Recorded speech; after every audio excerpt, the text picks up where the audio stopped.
What we got with us on the Stash House check-in today? Kim.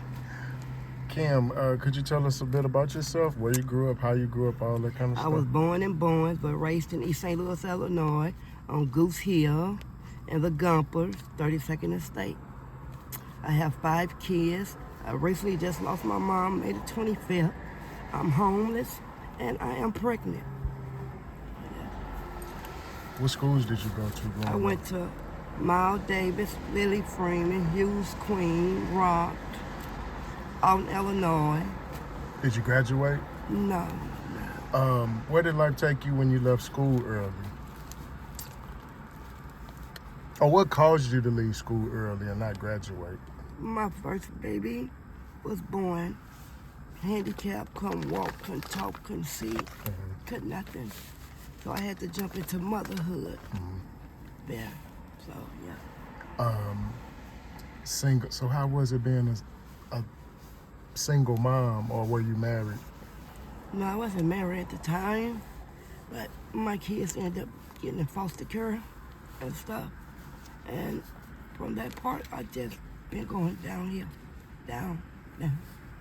What, how would you say you had brothers and sisters? My sister was killed in '93. My brother stayed in Campbellville, Kentucky, and we don't see each other like that. He's blind. My mom was blind. My mom just died from cancer. And stuff. So, yeah. Was your father present ever in the household? My dad raped me when I was 12. No. Mm-mm. What are some of the things that your mom taught you growing up that you still carry with you to this day? Be respectful. Respect yourself. Love yourself. What jobs have you had over your lifetime?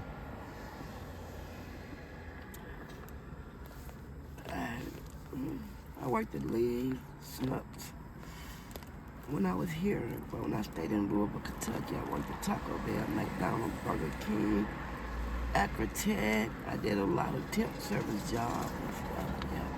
What caused you to move from the east side to the St. Louis side? Like, what caused you to move in that direction? I was spoiled. I always followed my mom.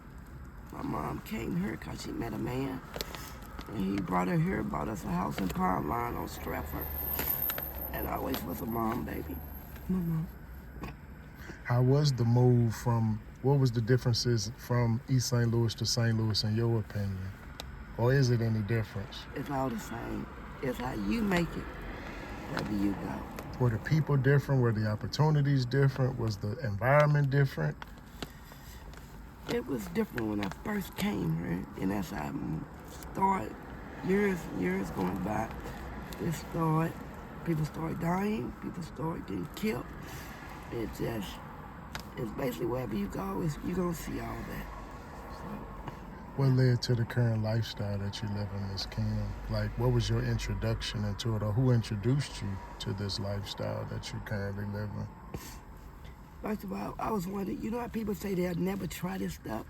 I was one of them people that said if I did, I'll wait till my kids get old enough so they can understand. So, me being curious, I did myself, nobody.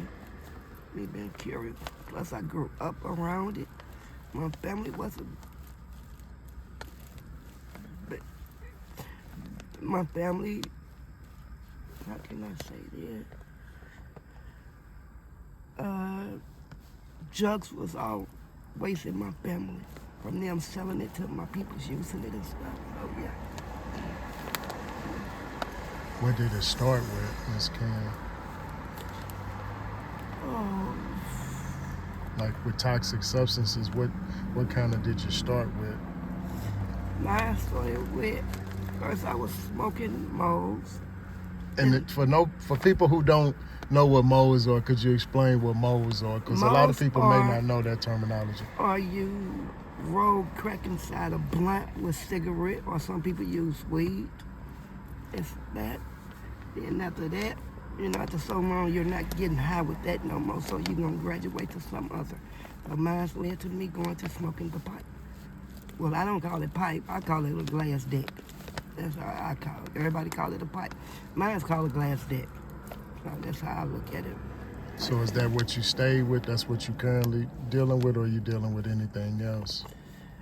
I'm not gonna lie, cause I'm not ashamed of nothing. My mom told me don't never be ashamed of nothing. Cause at the end of the day, I take care of me. So no, I snort Fanny and stuff, but I am looking for a treatment place now.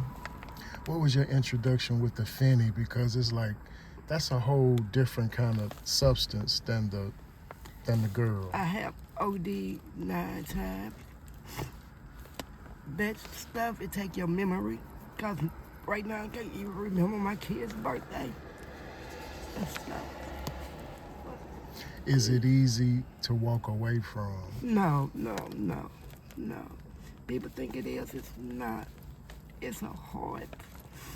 I want to go to treatment.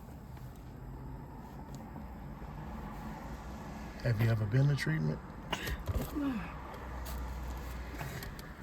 Yeah, I have.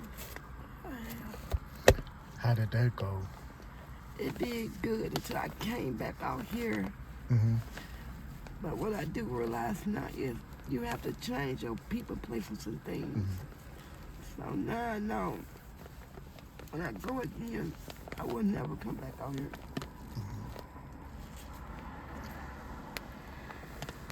When are you slated to go, or do you got a date set to go? If I could go today, I'd go. How long have you been dealing with the street life, Miss Kim? 2019. So you've been out here since 2019. Yeah. What can a young lady expect coming out on the streets thinking it's going to be one big party? You can't expect nothing. There's only two things on these streets gonna get you, either death or jail. And I don't want neither one. Neither one. How's your relationship with your kids? I don't have none with my kids. I don't even see them. When was the last time you communicated with your children? The day my mom died. My oldest son is deceased. I have one that's in the Navy, stay in California. And my daughter, she stayed, I don't know if she's still here or she back in Middletown, Ohio. And I got one staying in East Alton. And I got a daughter that's on the donor list for a liver. We appreciate you taking time out with us, Miss Kim. And if it's anything, if you, knowing what you know today, if you could go back and talk to a young Miss Kim, what would you tell her? Oh, please stay in the house. Do not let the streets, do not let nobody influence you to do something that you don't want to do. And say no to drugs, please. Miss Kim, we appreciate you sharing with us. We appreciate you taking time out with us. And if there's anything you want to leave us with on the closeout, any positive messages, wisdom, knowledge, anybody looking for you, worried about you, want to send a message, now's the time. I don't think my family's looking for me, but I just want to know. The old me will be back. Because this person here is not me. This person is not me. I think about committing suicide, but I just want my old life. I want to get with my family again. I have grandkids that I don't even know. I'm just looking for some help. I know I can't do it alone. I know I can't get off this alone. But I feel if I don't get no help, I'm gonna end up dead. Miss Kim, we appreciate you. We wish you the best, and we are pushing and rooting for you to get clean and get off these streets and get back to your family and know that you are loved and know that you have a lot to live for. So with that being said, we appreciate you and we encourage you to do the right thing and to continue moving forward to get off of whatever you own and change your life for the better. And we wish you all the best, Miss Kim. Thank you. Thank you.